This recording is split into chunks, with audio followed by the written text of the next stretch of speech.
ఏదో తన బాబాయిని చంపుకుని వేరే వాళ్ళ మీద నెట్టి అధికారులు వచ్చిన ఒక ఏమంటాం ఒక అతని ఏ మాటతో తిట్టినా కూడా సరిపోదు ఈ ప్రపంచంలో. అటువంటి మనిషి కాదు, అదొక సైకో. అటువంటి సైకోని మీరందరూ గెలిపించారు. సరే, దానికి అనుభవిస్తున్నారు.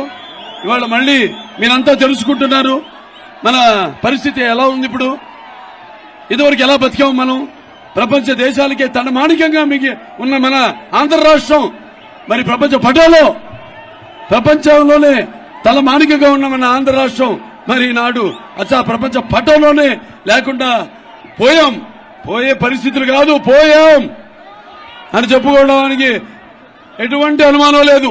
మళ్ళీ మన పునర్వైభవం తీసుకోవాలి మన ఆంధ్ర రాష్ట్రానికి. అలాగే తిరిగి ఈ ఎన్నికల ద్వారా మన అందరి పేర్లు కూడా చరిత్రలో సువర్ణాక్షరాలతో లిఖింపబడినట్లుగా మనం మళ్ళీ మన చరిత్రను గుర్తు తెచ్చుకోవాలి. ముందు ఎన్టీ రామారావు గారు నాకు ఇంత ధనిమని జన్మనిచ్చి నన్ను మీ అందరి గుండెల్లో ఆయనకు ప్రతిరూపంగా నిలిపినందుకు విశ్వవిఖ్యాత నట సార్వభౌమ ప్రపంచానికి నట విశ్వరూపం ఎలాంటితో చూపించిన కారణ జన్ముడు నా నాన్నగారు, నా గురువు, నా దైవం అయిన నందమూరి తారక రామారావు గారిని ప్రతి ఒక్కరు స్మరించుకోవాలి. ఎందుకంటే ఇదొక చారిత్రాత్మక అవసరం. ఇవాళ ఆనాడు తెలుగుదేశం పార్టీని పెట్టి మరి ఆనాడు ఎన్నో సంస్కరణలు, అభివృద్ధి కార్యక్రమాలు చేపట్టారు, సంక్షేమ కార్యక్రమాలు చేపట్టారు. అవి ప్రజలందరికీ కూడా ఎంతో ఉపయోగకరమైనవి, సానుకూలమైనవి కూడా. ఎన్టీఆర్ రాజకీయాలు రాకముందు వచ్చిన తర్వాత ఆయన ప్రవేశపెట్టిన పథకాలు, అమలు చేసిన పథకాలు ఇప్పుడు కూడా ప్రతి ఒక్కరు కూడా వాటిని పేర్లు మార్చుకుని వాటిని కొనసాగిస్తున్నారు తప్పితే వాటిని ఆపలేదు. ఆపితే ఊరుకుంటారా మీరు? చీల్చి చెండాడరు. మరి అంటే ఎన్టీఆర్ అంటే పేదవాడి ఆకలి తెరిచిన అన్న ఆయనే. అలాగే జనం భవితకు భవిష్యత్తు వేసిన అమ్మాయినే. అలాగే ఆయనకి అండగా నిలిచిన ఆడవాళ్లకు, మహిళలకి, ఆడపడుచులకు ఆర్థిక స్వాతంత్రం ఇచ్చిన అన్న కూడా ఆయన ఎన్టీఆర్.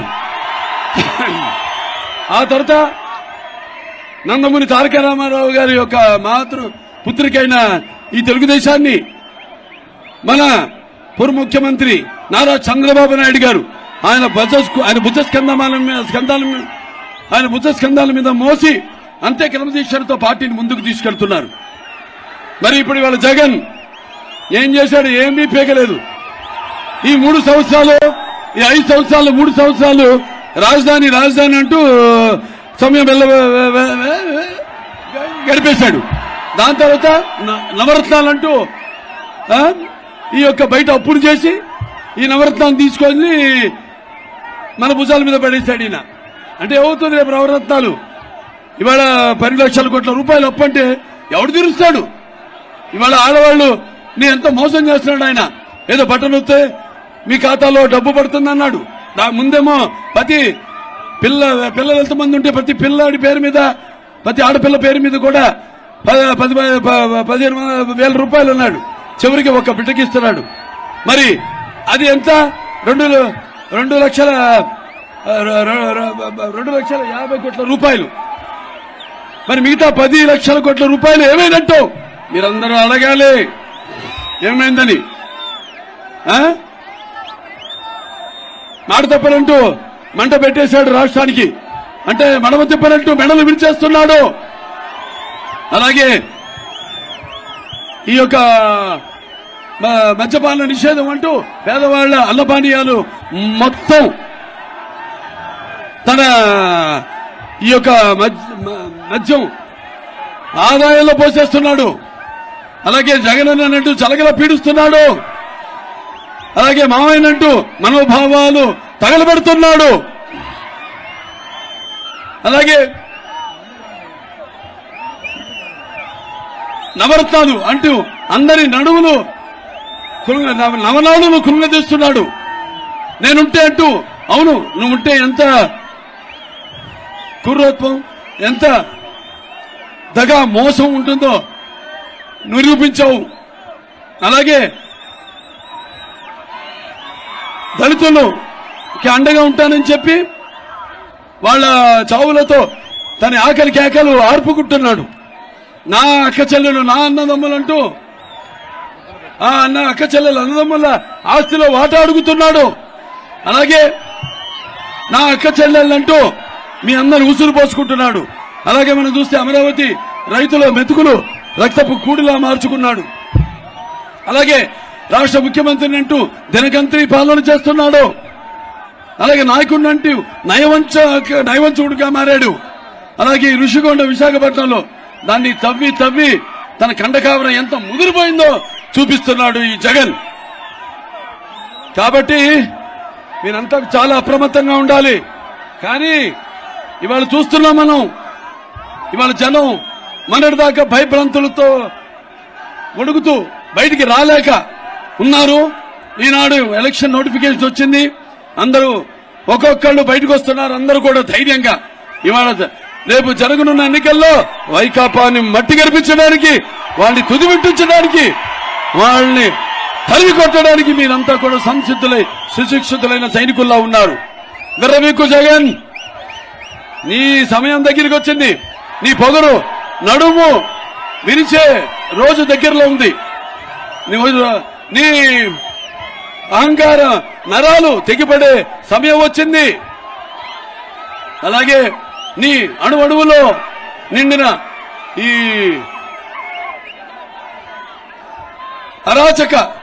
అరాచకం అంతమైపోయే ఈ ఎన్నికల యుద్ధం మొదలైంది.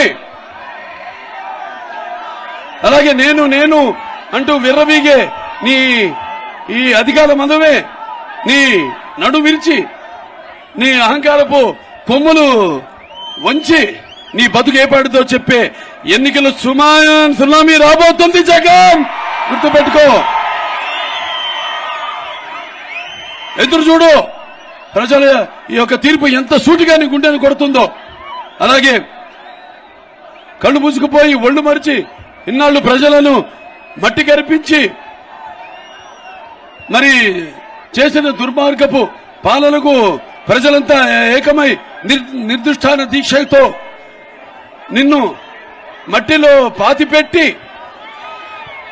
మీ ఉనికేంటో చూపించడానికి మీరంతా సిద్ధంగా ఉన్నారా లేదా? ఎంత అకుట దీక్షతో ఉన్నారా లేదా?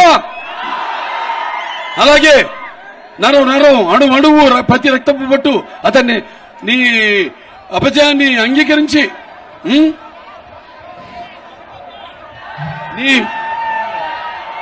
నీకు సమాధానం చెప్పే రోజు దగ్గరలో ఉంది. కాబట్టి మీరందరూ గుర్తుపెట్టుకోండి, ఇవాళ మన తెలుగుదేశం పార్టీ అధికారంలో ఉన్నప్పుడు రాయలసీమను రాయలసీమగా చేసింది. తెలుగుదేశం అధికారంలో ఉన్నప్పుడు మరి వీళ్ళు చేసిందేంటి? ఈ రాయలసీమను నెత్తురు మరకలుగా చేసింది ఈ వైకాపా ప్రభుత్వం.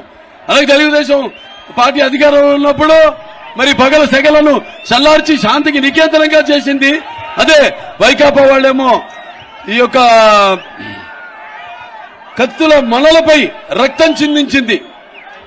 అలాగే తెలుగుదేశం పార్టీ అధికారంలో ఉన్నప్పుడు కాలువల్లో కృష్ణమ్మను ప్రవహింపజేసి బీటలు బారిన ఈ యొక్క రాయలసీమ బీడు భూములను సస్యశామలం చేస్తే ఈ వైకాపా వాళ్ళు ముఠాకక్షలను పెంచి పోషించి ఈ యొక్క కాలువల్లో రక్త సముద్రాన్ని ప్రవహింపజేస్తున్నారు అని మీ అందరికీ తెలియజేసుకుంటున్నాను. ఇవాళ నాన్నగారు మరి ఇప్పుడు ఆయన ఇవాళ ఇక్కడ ముస్లిం సోదరిమణులు ఉన్నారు, తమ్ముళ్ళు ఉన్నారు. ఆనాడు మన నాన్నగారు ఎన్నో సంస్కరణలు తీసుకొచ్చారు ముస్లిం సోదరిమణుల యొక్క అభ్యున్నతి కోసం. గుర్తుపెట్టుకోండి, ఆనాడు 50% సబ్సిడీతో మరియు 2 లక్షల రూపాయల రుణాలు ఆనాడు ఎంతమంది 45,244 మందికి ఆనాడు ఇవ్వడం జరిగింది. అలాగే రాష్ట్ర నూర్ భాషా ఫెడరేషన్ ని స్థాపించి దానికి 50 కోట్ల రూపాయలు ఇవ్వడం జరిగింది. అంటే చంద్రబాబు నాయుడు గారు స్థాపించారు. ఆ తర్వాత నాన్నగారు ఈ యొక్క నిరుపేద ముస్లింలలో ఈ విద్యా వ్యాప్తి కోసమని ఆనాడు మరి ఉర్దూ ఇంగ్లీష్ మీడియం జూనియర్ కళాశాలలు అయితేనేమి, గురుకుల పాఠశాలలు అయితేనేమి, ఐఐటి అయితేనేమి, పాలిటెక్నిక్ కాలేజీలు అయితేనేమి ఇవన్నీ ప్రారంభించారు. అలాగే ముస్లిం నిరుపేద విద్యార్థులు విదేశాల్లో చదువుకోవడం కొనసాగించడానికి వాళ్ళకి 10 లక్షల రూపాయల ఆర్థిక సహాయం అందించడం జరిగింది. అలాగే మరి